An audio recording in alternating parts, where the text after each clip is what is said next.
Tu es DJ et tu pilotes aussi des lumières en soirée, mais tu utilises encore des câbles DMX en 2023? Franchement, arrête! Je vais te montrer une méthode qui va te faciliter grandement la vie. Mais ça, c'est juste après l'intro.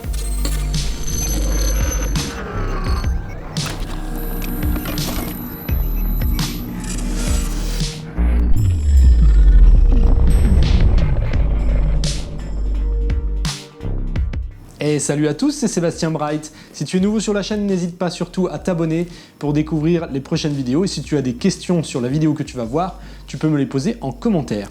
Aujourd'hui, je vais te parler de cette petite carte. Tu ne sais peut-être pas ce que c'est si tu n'en as jamais vu, mais ça, grâce à ça, c'est une carte DMX Wi-Fi. Et grâce à ça, fini les fils DMX. Les câbles qui traînent partout en soirée, qui sont pas beaux, qui sont moches, qui sont chiants à masquer. Ça, c'est une petite révolution. Je te montre tout de suite dans l'atelier comment est-ce qu'on va la mettre en place sur nos lumières. Elles sont très peu chères, aux alentours des 10 € et ont l'avantage, contrairement au bâton DMX, d'être alimentées en permanence en même temps que votre machine grâce à son alimentation en 5 volts, présent sur la plupart des lumières de scène. Pour ma part, je m'en suis pris 4 et c'est pas exagéré en temps de livraison, ça vient sous 2 à 3 semaines. L'emballage est vraiment conforme à la description, tout y est, antennes, vis, écrou. Moi j'ai converti 10 machines sur ce modèle et ça marche depuis 2016 sans aucun problème d'interférence. Ok, donc pour cette opération à cœur ouvert, tu auras besoin de plusieurs matériels. Un multimètre, un fer à souder, un peu d'étain, un faux réduite, une visseuse, une pince coupante. Et je te conseille aussi d'avoir de la gaine thermorétractable. Tu vas voir, ça va nous servir plus tard. Notre cible du jour, la voici, une Varitech EasyMove XL60 qu'on m'a fournie pour l'exemple. Alors la manip est exactement similaire sur tous les appareils que vous aurez entre les mains. La seule condition forcément, c'est qu'il soit DMX. Dans un premier temps, ouvrez tous les accès possibles au cœur de la machine dans le but d'accéder au mieux aux cartes électroniques à l'intérieur. Dans mon cas, je dois ouvrir le cadran de l'afficheur et ensuite la partie commande DMX et alimentation.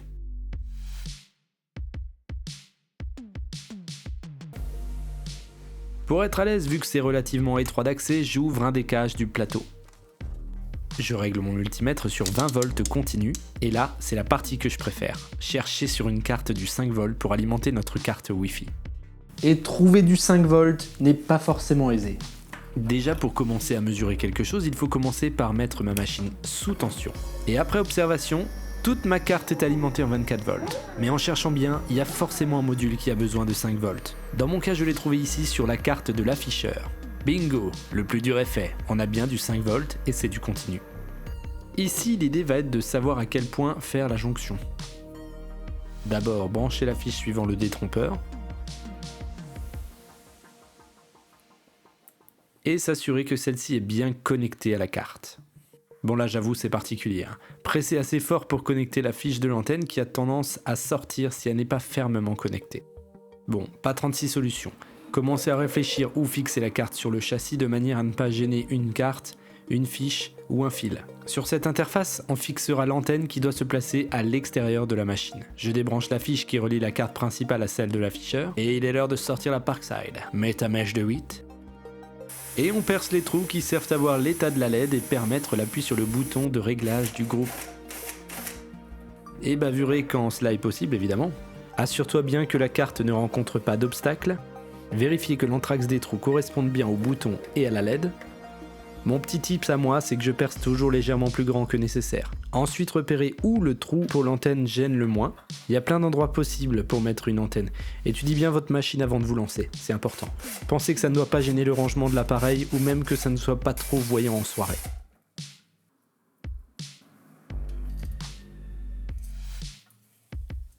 Maintenant, il faut préparer le montage à la jonction des 5 volts. Je coupe d'abord le fil blanc.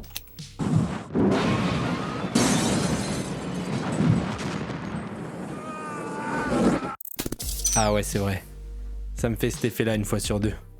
Bon bref, un peu de sérieux. C'est précisément à cet instant de mettre la gaine thermorétractable avant de souder les fils entre eux. Étamer chaque fil coupé et également les fils de la carte DMX. Ensuite, un petit coup de colle au pistolet à colle pour que le tout reste bien en place. Voilà, arrivé là, on n'est pas trop mal. Alors là, attention. Si vous allez regarder des schémas peut-être sur internet d'un DMX, faites attention si vous voyez un mâle femelle, hein, c'est inversé forcément. Là on voit très clairement et on voit même ici au fond que le DMX2 c'est ici Donc c'est très clairement le blanc qui se met ici, hein, sur le DMX2, qui est soudé sur le blanc. Et le jaune, c'est le 3. Et le 3, il est juste ici en fait. C'est vraiment celui qui est en bas.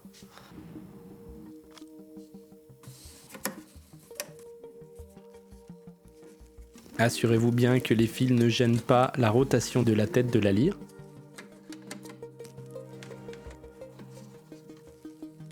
Et maintenant, on remet tranquillement l'antenne en place. Et maintenant, on peut faire le test et voir si notre carte fonctionne bien. Je vais juste la laisser un peu tourner.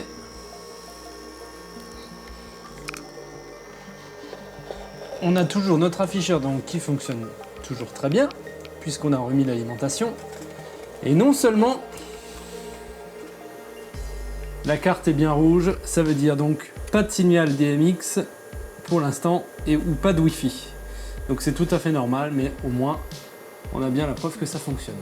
Et qui dit forcément récepteur dit aussi émetteur. Merci Michel. Oui, émetteur que tu trouveras sur le même site à 30 €, je crois que ça vaut.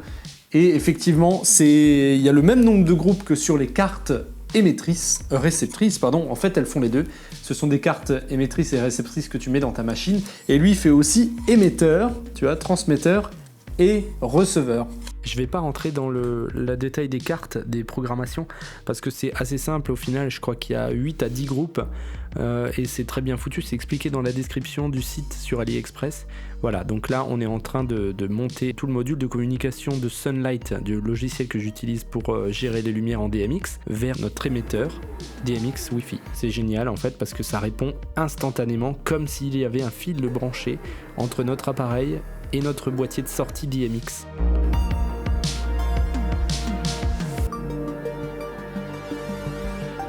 Eh bien, j'espère que cette vidéo t'a plu, elle touche à sa fin. En tout cas, j'espère que tu as appris quelque chose. Et dis-le moi dans les commentaires sur quelle machine tu as pu mettre ces cartes DMX. Et n'oublie pas de t'abonner pour être au courant des prochaines vidéos publiées sur la chaîne. Salut!